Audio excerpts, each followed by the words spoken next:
Hey, hey, hey, beautiful people. It's Sarah Jane from Access Your True Nature. And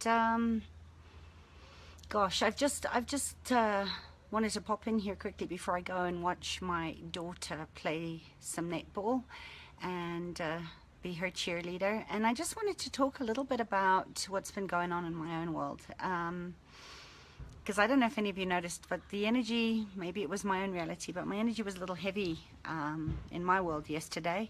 I'd just come off of a 7-day challenge, the Believe Challenge, where I was leading people that were willing to upgrade their lives and change their unconscious commitments and limiting patterns and in their stories to let it go and to really expand into getting the results that they want based on their commitment to choose that. And I was on a real high. The results were spectacular. They were feeling empowered, and it makes me really happy because that's my mission, to get people to actually change their trauma into dharma. And it works. It works because I've used this myself over and over again, and it's an amazing space and an incredible container to be able to hold that space for people that are willing to do the work and get the results that they want.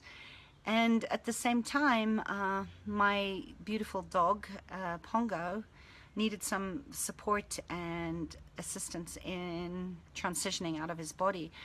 And I was thinking about that for myself because business is not as usual. I do business very intuitively, and I live from the space of my life is my joy of business. Hi, Nikki. So I wanted to speak a little bit to any of you who can relate to this, to really having those sort of contrasts when we're coming from these two boundaries that I always say we need in our lives, of looking at what is it that I need to be and using our imagination for us rather than against us, to actually go into the space of courage to get us from what we're not wanting closer to what we want and close the gap. And that grief is not always about the loss of, as a normal reaction to people and animals and things leaving us, but it's also these conflicting feelings that I was kind of having yesterday, of that are often caused by this sort of ever-changing pattern of behaviors where something ends. So the elation of, wow, I've done a great job, I've gotten all these people to a place where they're empowered and they're lit up and they're living into their gifts, and the end of the fact that the container was complete, that my job was done. And that there was another space of infinite possibility, but also this place where we want predictability. We want people to show up in a certain way, and we want a certain result from the energy that we've put into something. And that's really part of our human nature. It's a normal reaction to grieve. To grieve and feel happy at the same time, like I did with Pongo. Yes, I'm going to miss the physical presence of my dog. I'm going to miss smiling when I was preparing dinner last night. I missed seeing his little face standing at the window waiting for me to throw him a tidbit. I'll miss his little cheesy grins and the way that he greets people, and what a great job he did in protecting my perimeter. I always used to know if Pongo barked, I needed to pay attention to something, because he came into my life and did a great job fulfilling his purpose and our contract together. And there was a sadness in knowing that part of the journey was complete. And also there was a sense of relief. So that contrast again, in feeling absolute relief that he was no longer in pain, and that he could go, because he's been a great dog and he's been a great companion, and he's been a great teacher. So it really reminded me yesterday, when I was sort of standing in this place of, who am I again? And what is the next aligned action that I need to take in actually deepening into my practice and my purpose, not only in my own life, but in the lives of the people that I support. And how oftentimes our fear, that imagination that has no love in it, will hold us back from actually taking the next step without knowing what it's going to look like or how it's going to show up. So I just unplugged this morning. I could have forced myself to go to gym. I could have forced myself to do a lot of things. I honored the clients that I had. There goes my phone. And I stopped looking at the distraction of not feeling the intensity of the pain, of feeling intensely into so many aspects and so many contrasts. And I listened to my body. I took myself off for a massage with an incredible man that has magic fingers, and it was painful. You know, I lay there and it was so painful because I was feeling everything so intensely. Have you ever had those sort of feelings, times when sometimes it is a little numbed down, or it is just pleasant, or I don't know, with massage I don't want to tickle, I want to be deeply moved, I want to be touched in the places in my body that are actually holding on to things that I no longer require. And I was just so grateful that I could be in that space of just allowing my body to feel so intensely everything that my mind was still trying to figure out.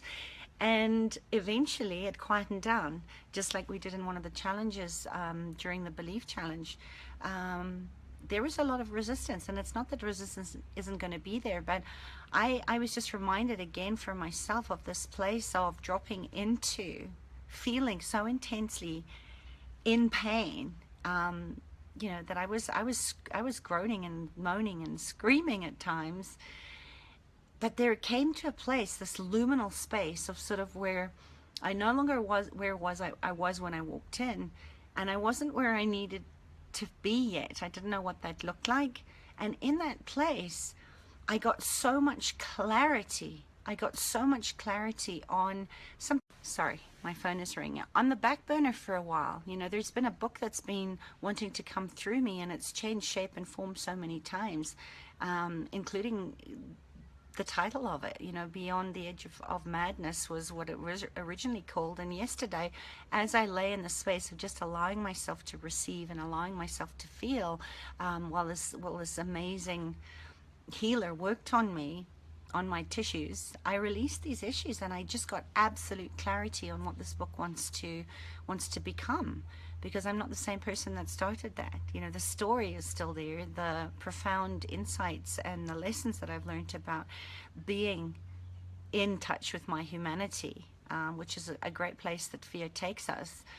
I was able to get absolute clarity in what is required of me to actually get down and complete this book for anybody that wants to receive it. So, you know, that's kind of the value that I wanted to share today, is to allow yourself to grieve. Allow yourself to grieve not only in the normal reaction, but also in those conflicting feelings that are caused because your world is changing, because you've taken some inspired action and things are not what they used to be.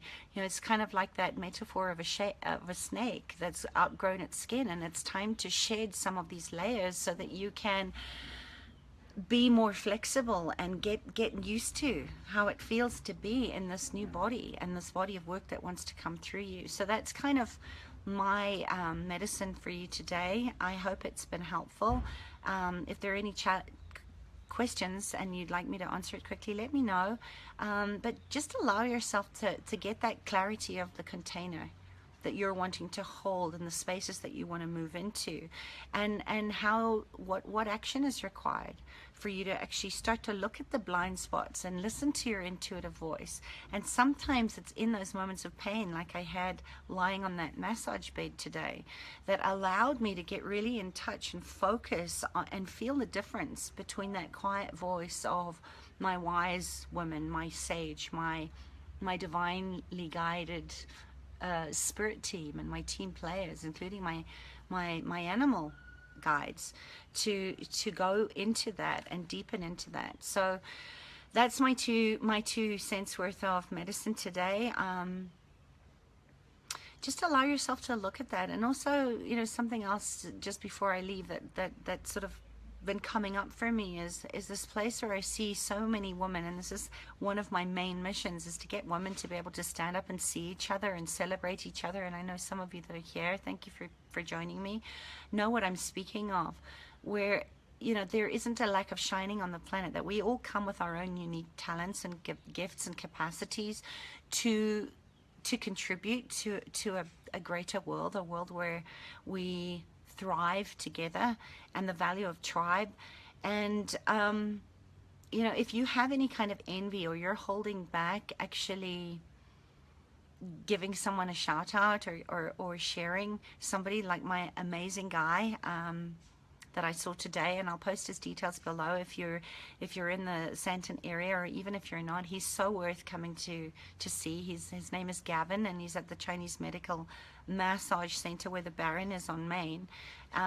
You know, he's supporting a family. He's away from his wife and his kids in China, and because he needs money to send back as a resource to create a better life for his family. And I so appreciate and value him, but he works on tips only, you know, and he's worth his weight in gold. So if you're wanting to move some issues in your tissues, go and see Gavin, tell him that I sent you, and let him put his hands on you, feel his touch, and allow your body to receive that. And I've forgotten what I was going to say. Yeah, so what was I going to say about envy and contrast of you know, allow yourself to have what other people are having. There's a difference between envy and jealousy, of saying that if I have something that person has, that someone has to go without. And that's really the space that I hold in the Gifted Life Project, and in all my work and my trainings, is we all bring our own peace. So allow yourself to see what you would like to have for yourself in other women, and say, I'm having that too, and know that light that you see in other people, what you want for yourself in other people, allow yourself to go within and have that for yourself, and ask yourself, you know, what is my path? What is the aligned action that I need to take right now to create this for myself? And then get really honest with yourself and let yourself go there. So that's it for me. I'm going to go and support my daughter, and just remind her to live into her gifts and believe that she is valuable, and that she is her best, most beautiful resource, and that she needs to trust that. They put her in the position of goal shooter, and she was really quite pissed about that yesterday, and she went into this whole story of that, oh, she doesn't think that the coach likes her. And I'm like, Thal, it has nothing to do with her liking you. She sees your potential to be brilliant at being the goal shooter, to create a win for the whole team. And she wasn't convinced, because she wants to play defense, because she's tall and she's pretty good at blocking the ball. But we went on the court last night, and she had a good cry about missing her dog, and she came with me to the vet. But we went out and we let our body move, and we shot some hoops, and I just kept looking at her and going, you know, and you don't believe that you're a brilliant goal shooter for what reason? I mean, she was totally getting those hoops in the ball in the hoop.